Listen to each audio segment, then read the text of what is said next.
Welcome to Today I Learned, a video series dedicated to teaching you the inside career tips, must-know life hacks, interesting facts, or pretty much anything you may have ever wanted to know. Keep watching because on our very first episode, we sit down with those that work in the radio industry. If you have ever considered a career in radio, then today's video is just for you.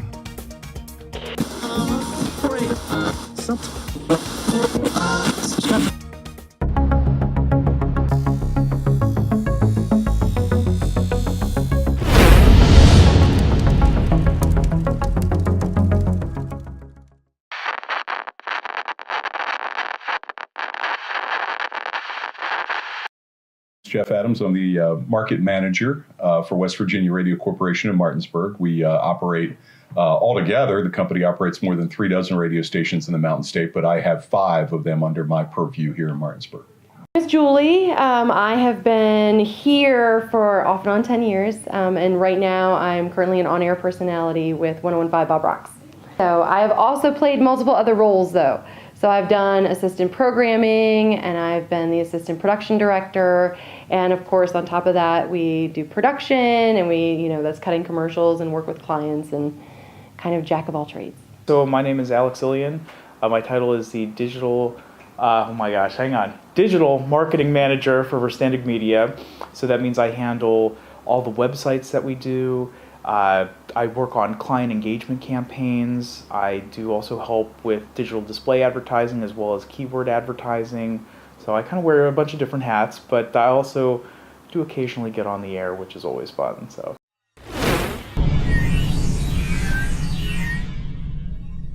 And it is different for everybody, but I lived outside of Chicago when I got started in radio, and I actually went to a trade school there, the Illinois Center for Broadcasting. So that was like a 1-year program, hands-on. It was TV and radio, but I hated the TV side because radio has always been my passion. That's a great question. So I have 2 degrees, actually both from Shepherd University, right in Shepherdstown, West Virginia.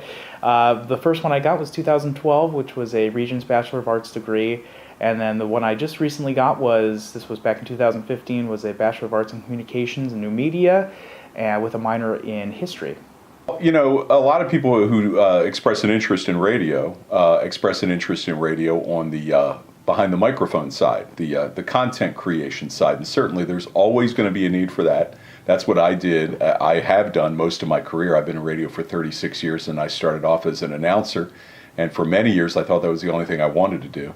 And then I got into management, and then I became a general manager, which is you're heavily involved in the sales end as far as a general manager is concerned. But let me back up and answer your question, because it really depends on what lane you want to get into.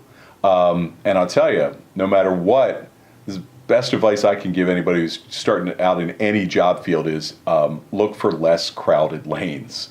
And what I mean by that is there are plenty of people who want to be sports announcers. We were looking for a news director not too long ago, and we didn't find too many people who were really interested in news content creation, but we found a lot of people who were interested in sports.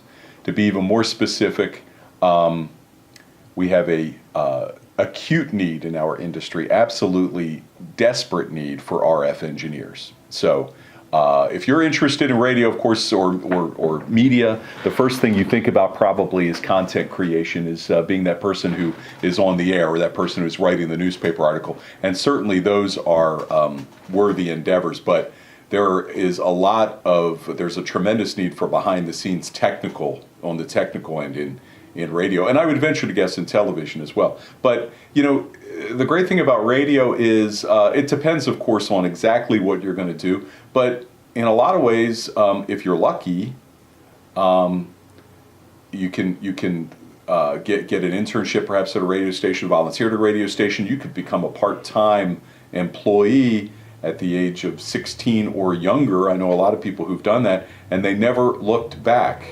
You don't necessarily need a college degree. A college degree always helps in a radio career, particularly if you're going to be a journalist, if you're going to be a news director, something like that. But there are quite a few people in our industry who started off as 16-year-old part-timers handing out prizes at the state fair and have now gone on to become managers, program directors, which is the management of the content and or general managers, which you oversee everything. I don't have a college degree, much to the chagrin of my parents. I dropped out of college because I wanted to get my radio career started, and I promised my parents I would go back, and it's never too late to go back, right? I still haven't finished my degree.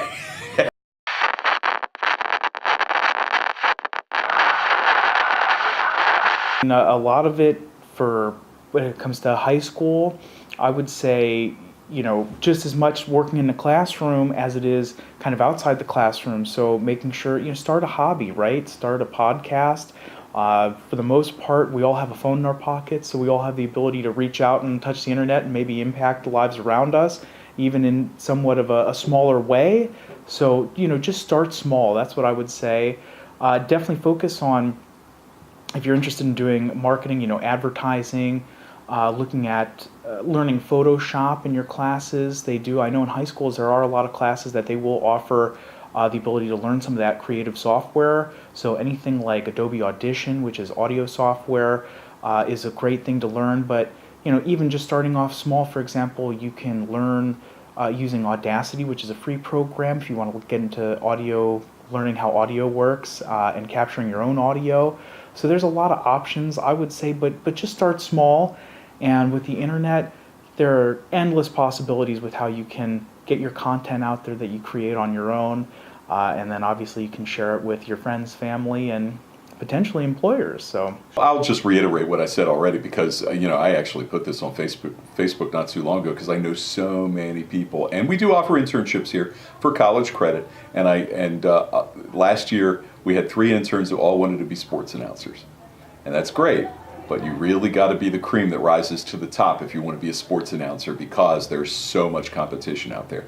And sports announcers, a lot of people think they're going to start their career, maybe not the top floor, but they think they're going to start their career in the middle floor. Not in radio. Most likely you're going to start, doing Little League softball in Bozeman, Montana, maybe,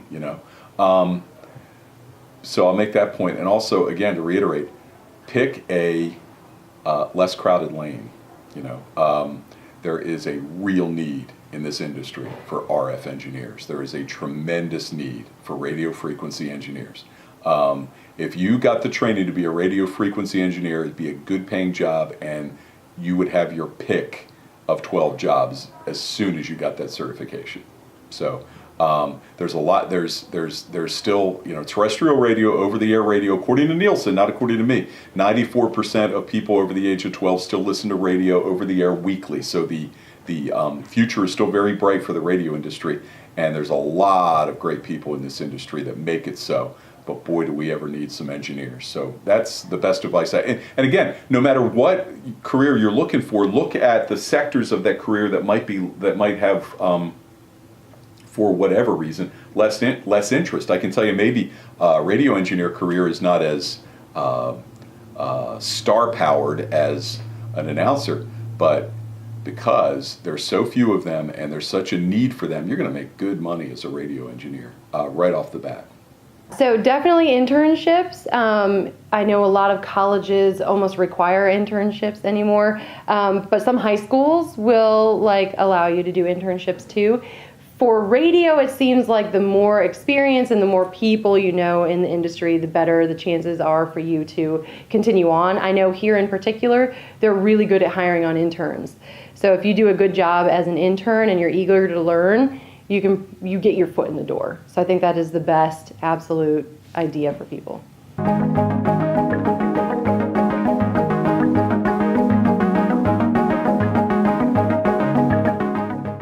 Believe it or not, still the things that are intangible are still really important. Good eye contact, a strong handshake, somebody who's understands that radio is a 24/7 business. So if you want to get into radio, don't come to me and say, hey, I can only work Wednesdays through Fridays from 8 to 5. It's a 24/7 business, especially if you're getting in on the ground floor.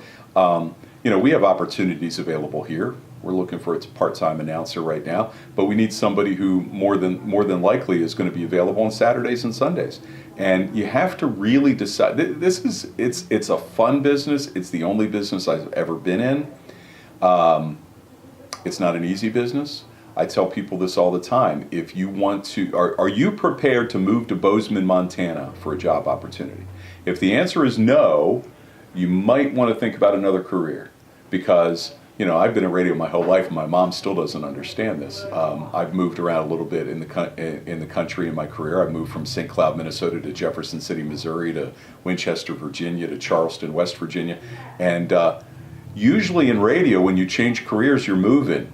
And I don't mean moving down the street or moving 30 miles. You might be moving across the country, and you have to be willing to pick up and do that. Now, that's not to say that everybody does that. There are people I know in this industry who've worked in the same market for 30, 40, 50 years. But if you're looking to grow in your vocation, and perhaps there's not an opportunity in West Virginia or in Maryland or close by, you might have to move to Montana. And I moved to Minnesota in 1996. I was relatively early in my career, and I wanted to be a program director, and no one was willing to give me a shot except for these couple of stations in Wilmer, Minnesota, an hour and a half west of the Twin Cities. And I was married at the time, and my wife and I did not know a single person in Minnesota, and I upped and moved, and we upped and moved, and it was the first 3 months were tough. They were really tough because the stations, it took me a while to get a handle on the radio stations. I was missing home. My wife was not happy at the time. Here we are in Minnesota. We don't know a soul. It's getting cold outside, but it really does get cold in Minnesota. But we stuck it out, and it was one of the best stops of my career. It was my first management job, and I moved from Minnesota out to Altoona, Pennsylvania 2 years later.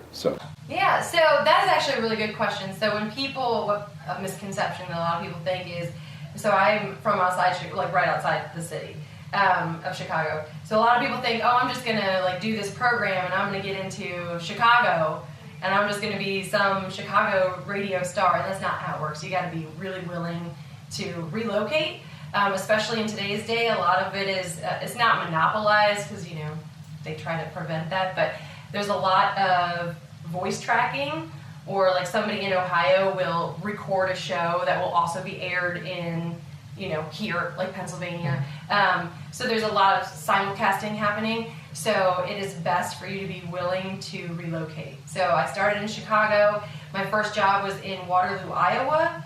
And from Waterloo, Iowa, then I went to tiny little Quincy, Illinois, which is pretty much Missouri. And then from there I came here. So, and a lot of people think that oh, big market radio, people get paid tons of money. That's a misconception also. You actually get paid better in medium-sized markets like this one.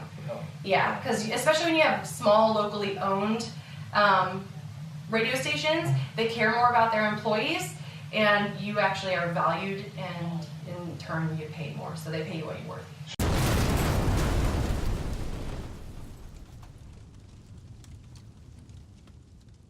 Yeah, I would say the big thing, just network.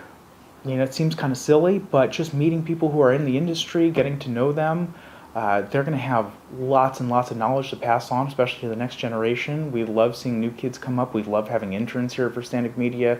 It's always a blessing having college kids come in and really kind of learn the craft and trade. I'm an example of that. I was an intern here for an entire summer. I worked my way kind of into a position where I could be with Verstandig for a long time, and that was really insightful. That was fun. So I would say just network, meet people, and definitely try to get some internships lined up. There are definitely internship opportunities available in media communication at the high school level for sure, and certainly when you get to the college level. So just keep working for it, get to know people, and opportunities are there. You just have to grab them. And when it comes to reviewing somebody for an on-air job, the timbre of their voice isn't necessarily a end-all be-all. Really, if you're a compelling personality, if you can tell me a story, if you can pique my interest and hold my interest, you've got an opportunity to be a radio announcer. That's a really good question. you know, I hired a young man when I was with this company in Charleston about 5 years ago who came to me and wanted a part-time job as a radio announcer. And in the interview, I found out he was a ham radio operator. And he had a lot of interest in that. And I immediately took him down to our engineering department, and they mentored him, and he basically had an apprenticeship. So if you have a little bit of a desire, a technical desire, and a knowledge of radio frequency engineering, you could likely get a part-time job and learn on the go. You eventually will need to get FCC certification, what's called a first-class radio telephone operator's permit.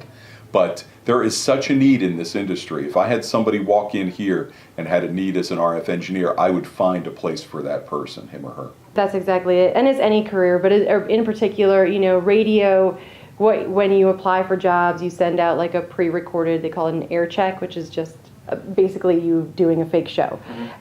So the key is persistence. Just keep sending them to people because you just tend to not hear back. Like nobody tells you no, but you just won't hear back. So, you know, it's kind of like casting a wide net. So you just want to keep going at it and going at it. And I think that applies to almost any job. You know, persistence is key.